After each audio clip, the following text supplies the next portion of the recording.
I read 227 books in 2024. These are 12 books that I should have DNF'd but did not, and I regret not DNFing them.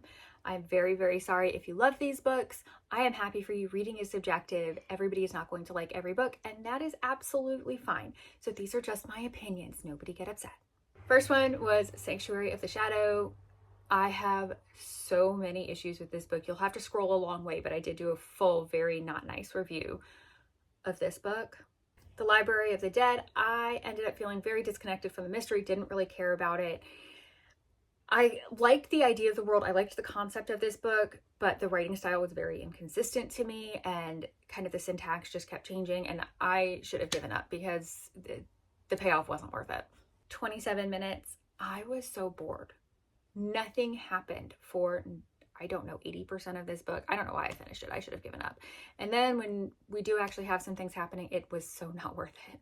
The Fortune Seller, this was more women's fiction, and I really wanted a mystery. Northwoods, I wanted to like this. I do like an occasional police procedural, but this was just, I don't know. It was kind of boring, and all of the characters annoyed me.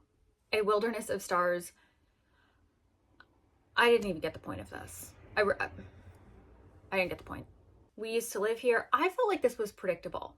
I reached a point where I was doing a buddy read of this with my friend Chris, and I was texting her like, I think I know what's going on here, and I think it's kind of dumb, and I don't understand how it could be anything else. And then it was exactly that. So that was a bit of a letdown. Nevola. The beginning of this book is incredibly slow. I should have DNF'd there. I didn't. I kept going.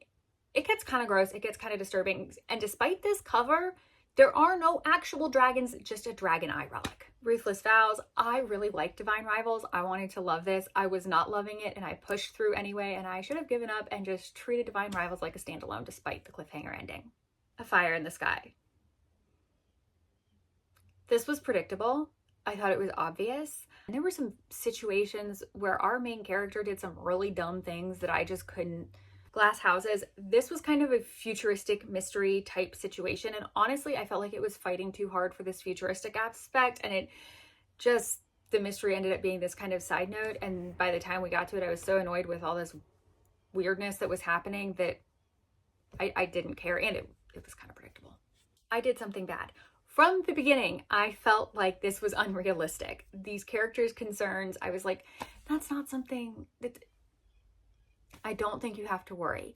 But no, they worry, and then they do a whole bunch of stupid things. I can't stand characters doing as much, just making bad decisions like happened in this book.